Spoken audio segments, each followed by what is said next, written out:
नमस्कार, city 24 channel देख रहे हैं आप और मैं हूं आपके साथ साक्षी सोनी। ये एक ऐसा लॉकडाउन लगा जिसके अंदर हर कोई खाने के लिए मोहताज हो गया। इस वक्त मैं बाईपास के ऊपर मौजूद और आप देख पा रहे होंगे कि यहाँ से रैंडमली गुजर रही थी तो एक परिवार मिला। एक ये परिवार ऐसा परिवार है जो दर दर की ठोकरें खा रहा है, भारत देश के अंदर आने के बाद नागरिकता के लिए भटक रहा है। और बता देती हूँ कि ये शख्स जो मेरे साथ खड़े हैं, इनका नाम है दिवाया राम। 21 साल से भारत के अंदर नागरिकता के लिए धक्के खा रहे हैं और जान करके हैरान रह जाएंगे कि पाकिस्तान के अंदर पूर्व सांसद भी रह चुके हैं। सांसद का परिवार आज भारत के अंदर नागरिकता के लिए तरस रहा है। और बता देती हूँ कि लॉकडाउन के बाद जो है ये जो आप देख पा रहे हैं कि एक मोटरसाइकिल के पीछे रेडी लगा करके निकलते हुए यहाँ से नज़र आ रहे थे।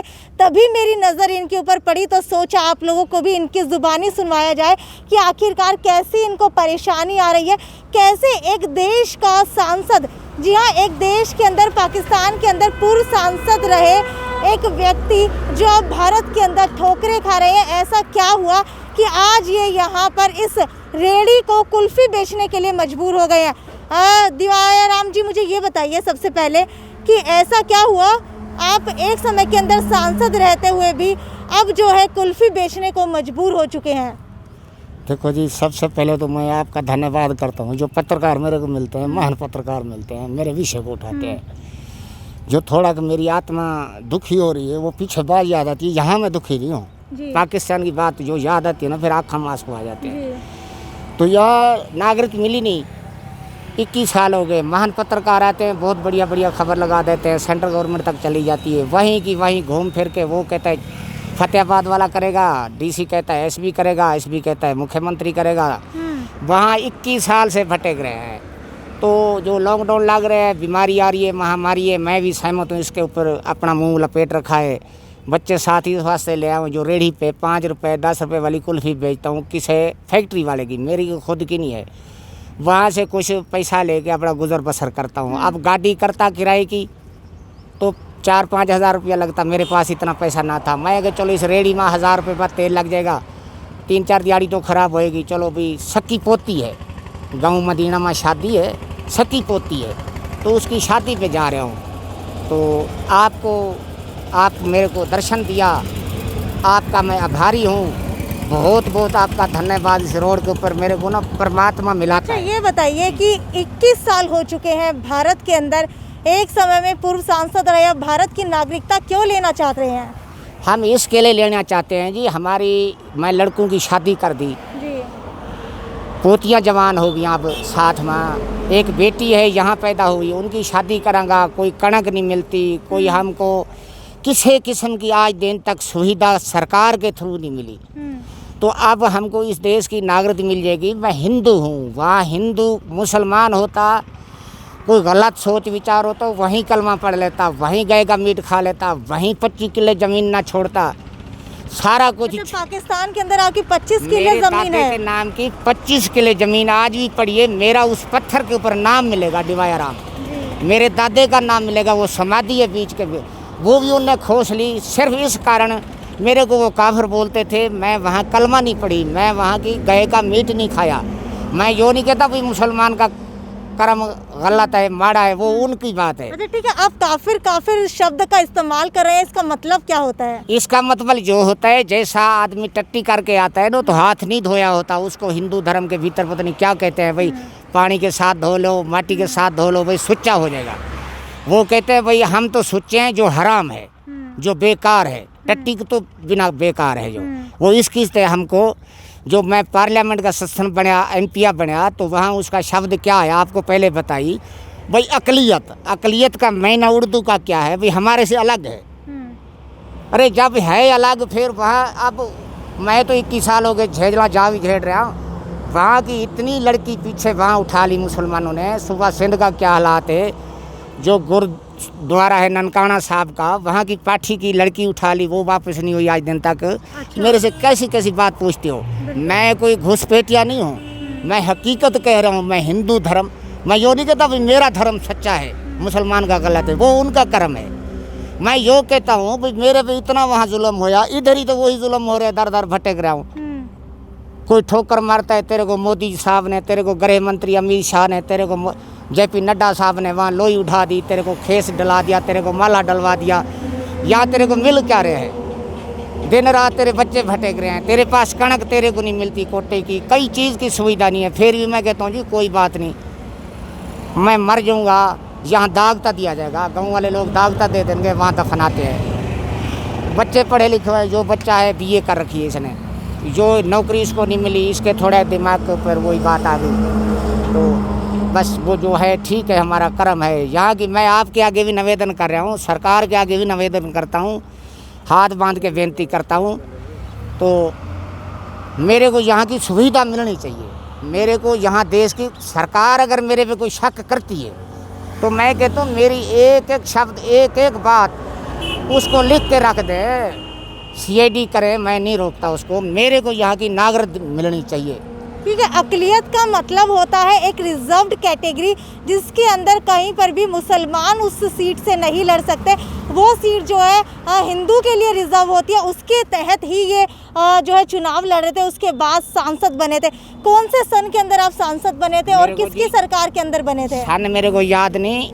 उस टाइम भुट्टो को, पीपल पार्टी का प्रधानमंत्री है, उसको फांसी पे लटका दिया था। ठीक है। तो उसकी लड़की एक BBC देश है वहाँ रहती थी, वो पाकिस्तान में लौटी थी।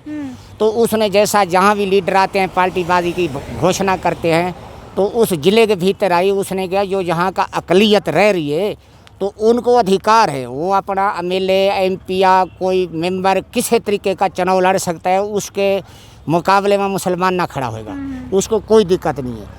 मैं वहाँ गया तो एक रैली देखना था, तो कुछ मेरे दिमाग में बात आई, हम दबे पड़े हैं, हमारा ना जागृत हो जाएगा। फिर मैं वो अपने लोग इकट्ठे करे अपने उस टाइम के मुताबिक। तो उन लोगों ने तो मेरे को हटका, भाई पहले मुसलमान मारते पीटते हैं, तंग करते हैं, फिर दोबारा बेइज्जती होएगी। मैं अगर होएगी, लोग जिनने सिक्खी धर्म की बात सुनते हैं तो खोपड़ियाँ खड़े गए उनके यहाँ। हिंदू धर्म के भीतर पता नहीं कितने कितने। जब हिंदू धर्म अपनाते थे तो क्या वहाँ पर आपके ऊपर कोई अत्याचार भी किए जाते थे? अत्याचार जो था, जो बच्चा पढ़ता है स्कूल के भीतर, उसका नाम वो मर्जी का बदल लेते हैं।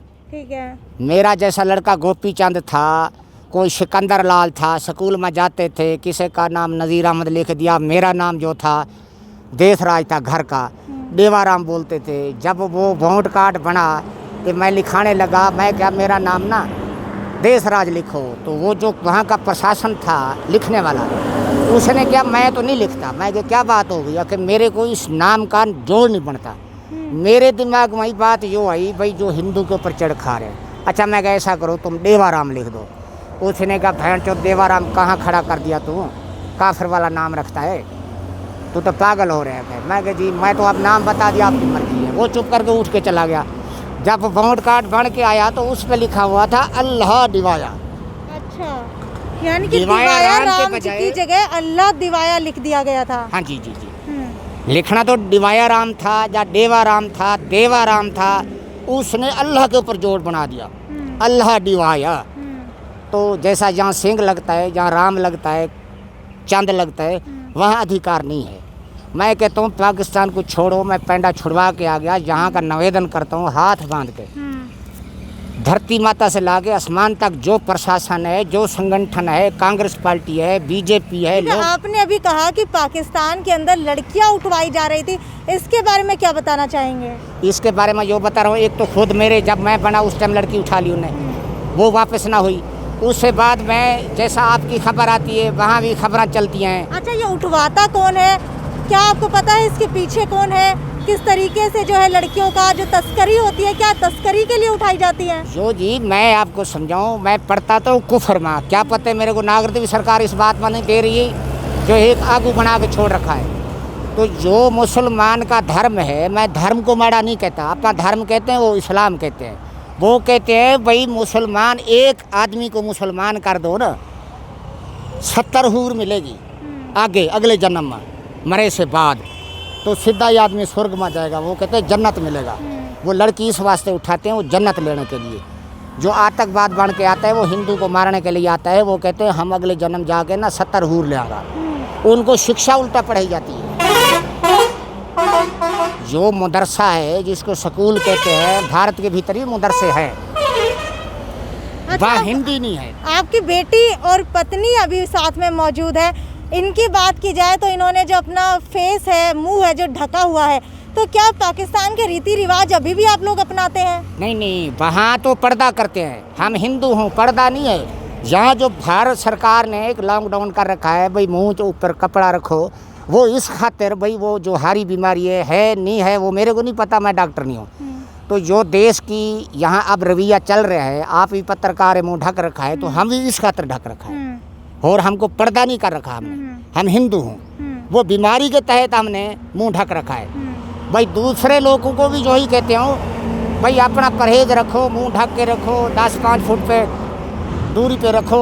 ठीक है, नागरिकता भारत की इसीलिए कहा जा रहा है क्योंकि राशन कार्ड अभी तक इनका नहीं बना करके दिया है। शायद एक ही दफ़ा उस राशन कार्ड के तहत इनको जो बाजरा है या फिर गेहूं है, कुछ इस तरीके का दिया गया था, लेकिन अभी तक राशन कार्ड के तहत जो भी सुविधाएं इनको मिलनी चाहिए थी, भारत के नागरिक होने के तहत इनको जो सुविधाएं मिलनी चाहिए थी, वो नहीं मिली है। हालांकि अगर आंखों की तरफ गौर फरमाएंगे तो पता चलेगा कितनी बेदर्दी आंखों के अंदर है, क्योंकि 21 साल हो चुके हैं दर दर की ठोकरें खाते हुए।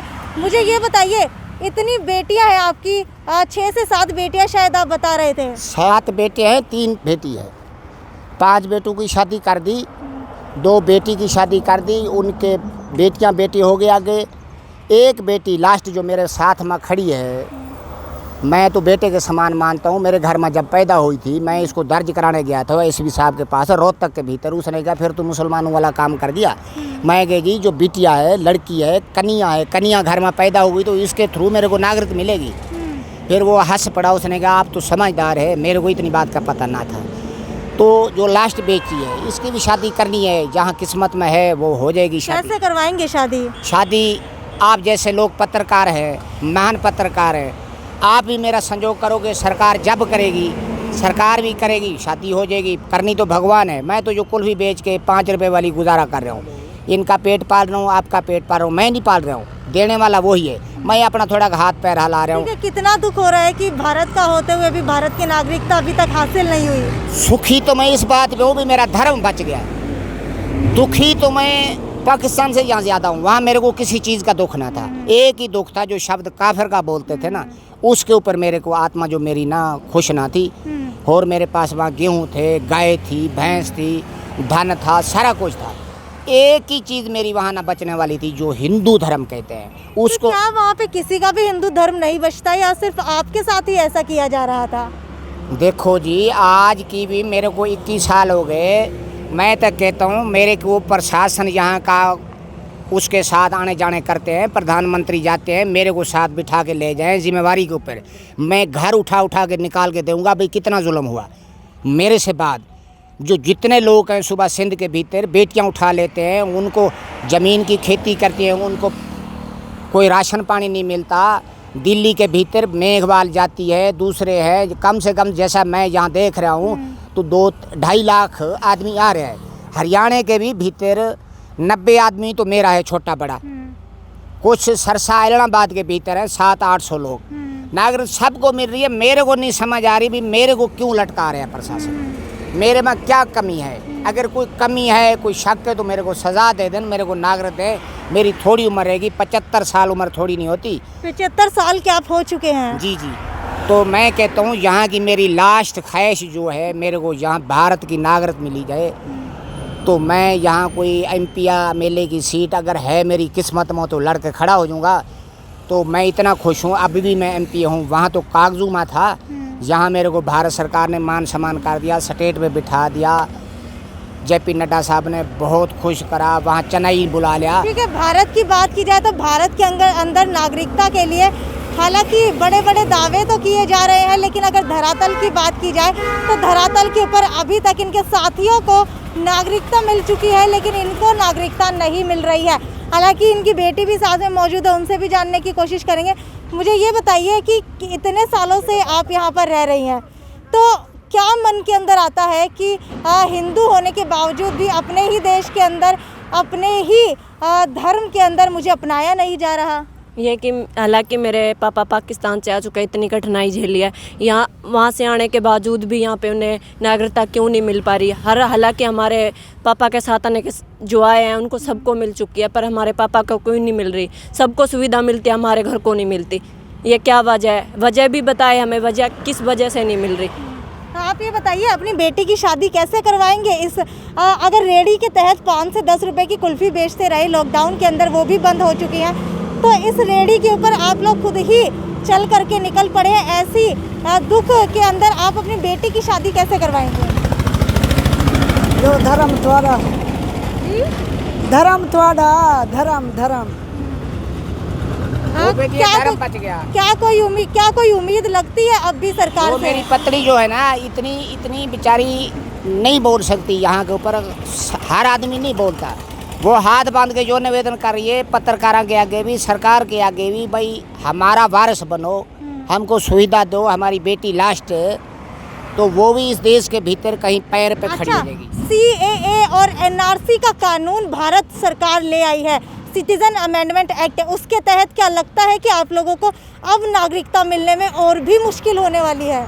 मैं तो यो कहता हूँ जी, मैं तो यो प्रार्थना करता हूँ भाई मेरे को जिंदा जितने तक हूँ 2 साल 4 साल में मिल जाए। मेरे को नहीं पता, मेरे को तो कानून की भी किताब निकाल के दे दी, यहाँ प्रशासन नहीं मानता उसको। वो कहते जितने लिखित रूप में ना भेजेगा सेंट्रल गवर्नमेंट, हम उसको नहीं मानते। मेरे से फीस भी भरवा दी, सरकारी जो फीस है वो भी टैक्स भरवा दिया। 21 साल में पता नहीं कितना पैसा भर दिया। एक 25 रुपये रोज़ के लगाओ तो 21 साल का हिसाब लगो कितना पैसा लग गया होना मेरा। एक 25 रुपये भी मैं रोज़ लगाऊँ तो हाल तक मेरे को नागरिकता नहीं मिल रही। मैं तो सरकार का वैसे तो मान सम्मान करता हूँ दिल से, भावें कांग्रेस ही भावें बीजेपी है। हमारा जो आत्मा कहती है भाई हमको नागरिकता मिलनी चाहिए। कोई हमारी नागरिकता के आगे लात अड़ाता है तो उसके आगे भी निवेदन करता हूँ भाई तू पाप का काम न कर, हमको नागरिकता। ठीक है, भारत के अंदर आप कौन से शहर के अंदर रहते हैं? भारत के अंदर मैं पहले तो 8 साल रोहतक रहा, ठीक है, तहसील महम गाँव मदीना में। 8 साल से फिर ट्रांसफार्म होके जिला फतेहाबाद, तहसील रतिया, गाँव रतनगढ़ में रह रहा हूँ। वहाँ क्या भाई प्रशासन, मेरे को प्रशासन नहीं तंग करता, कागज़ी कुड़ी है। कभी पुलिस नहीं तंग करा, आते हैं राम राम करते हैं, MP साहब बोलते हैं, उनको पता है भाई जो पत्रकार इसके आगे पीछे रहते हैं कहीं हमारी खबर सीधी ऊँची न लग जाए। कुल्फ़ी वाली रेडी लेके जाता हूँ, नहीं तंग करते, मेरे को पूछते ज़रूर है, उनका हक बनता है। मैं कहता हूँ वो अखबार की कटिंग दिखाता हूँ। ये बताइए, भारत के अंदर जब आए तो कुल्फ़ी बेचने का आइडिया कैसे आया? भारत के भीतर है जी, जितने दिन मैं रहा रोहतक के भीतर मैं करता रहा खेती। तो खेती छोड़ के इधर आया तो इधर फिर बूढ़ा शरीर हो गया। सर्दी में तो मैं मूंगफली बेचता हूँ, 1-2 बार मूंगफली बेचता था, पत्रकारों ने खबर भी लगाई थी। तो फिर कुल्फ़ी वाले बेच रहे थे तो मैं एक से कुल्फ़ी खाई। मैं कि आपको क्या दिहाड़ी पड़ती है? उसने कहा, बूढ़ा आदमी था, उसने 200, 150, 300 पड़ जाती है। तो मैं कहा यार मेरे को भी ले चल। तो फैक्ट्री में गया, फिर उसको सेठ को बातचीत करी मैं। उन्हें कहा कोई बात नहीं बाबा, जो रेढ़ा ले जा, जो कुल्फ़ी ले जा, दुख सुख में कोई 2 रुपये हमें वो ले जा। अगर तू इतने देश से दुखी होके आया तो हमारा फ़र्ज़ है आपको काम देना। तो फिर मैं वो कुल्फ़ी गर्मियों से कुल्फ़ी बेचता हूँ। अच्छा, भारत और पाकिस्तान के अंदर क्या अंतर मानते हैं? मैं भारत के पाकिस्तान के भीतर जी, आप बेटी भारत की हैं, मेरी भी बेटी हैं, पोतियाँ वर्गी है। यहाँ जो देश है महान देश है। इस देश के मुकाबले में मैं तो कहता हूँ इस धरती माता के ऊपर कितने भी देश हैं ना, नहीं है दाया धर्म है। यहाँ किसी को, हिंदू को तो क्या, मुसलमान को कुछ छेड़ ले तो 10 हिंदू भी इकट्ठे हो जाते हैं। भाई नहीं, इंसानता है ना। तो पाकिस्तान के भीतर अगर हिंदू को मारने लग जाएं तो सारे मुसलमान आगे एक एक लात मारेंगे, भाई जो तो काफिर है इसको ख़त्म करो। यहाँ मेरे को जो समझ नहीं आ रही है हमारा भारत देश क्या कर रहा है। जय जय श्री राम नारे मारते हैं, मैं भी मारता हूँ, वंदे मातरम बोलते हैं बच्चों। मैं एक फिर शब्द बोलता हूँ, अगर किसी की आत्मा को ठेस पहुंच रहा है तो मैं माफ़ी मांगता हूँ। मैं जो कह रहा हूँ किसी के ऊपर जुल्म नहीं करना चाहिए, तो अपना आप बचा रखो। मेरे को भी बचाओ तो आप भी बचाओ, इस देश को बचाओ, तो मेरे को नागरिक दिवाओ। तो ये हमारे साथ दिवाया राम थे। आप लोग देख पा रहे हैं कि इस बाइक के ऊपर ये कुल्फ़ी की रेडी बांध करके अपना सामान रख करके अब यहाँ से जाने की तैयारी के अंदर है। हालांकि दर दर की ठोकरें अभी तक खा रहे थे, भटक रहे थे, लेकिन भारत सरकार की तरफ से अभी तक इनको नागरिकता नहीं दी गई है। देखते हैं कुछ दिनों बाद क्या अब CAA और NRC कानून आने के बाद इनको नागरिकता दी जाएगी। क्या एक पूर्व सांसद जो पाकिस्तान के अंदर एक इतने बड़े पद के ऊपर था, जो अब भारत आने के बाद जिसे भारत के अंदर हिंदू मुस्लिम सिख ईसाई सब भाई भाई का नारा देता हुआ हर जगह पर नज़र आता है, जिसके आगे पीछे जो है खबरों का सिलसिला और बोलबाला रहता है, उस इंसान को अभी तक नागरिकता नहीं दी गई है। हालांकि भारत सरकार से सबसे पहला सवाल ये उठता है कि आखिरकार इनको अभी तक नागरिकता क्यों नहीं दी जा रही है। अब देखते हैं कि क्या भारत सरकार की तरफ से इनको नागरिकता दी जाएगी, कितने समय के अंदर दी जाएगी, क्योंकि 75 वर्ष की आयु इनकी हो चुकी है, 21 साल हो चुके हैं दर दर की ठोकरें खाते हुए। तो आगे भी आपको इसी तरीके से अपडेट देते रहेंगे कि क्या इनको नागरिकता मिलेगी या नहीं मिलेगी। तब तक जुड़े रहिए और ज़्यादा से ज़्यादा शेयर कीजिए। हो सकता है सोशल मीडिया की ताकत, आपकी शेयरिंग की वजह से ही आज इनको नागरिकता मिल जाए। नमस्कार।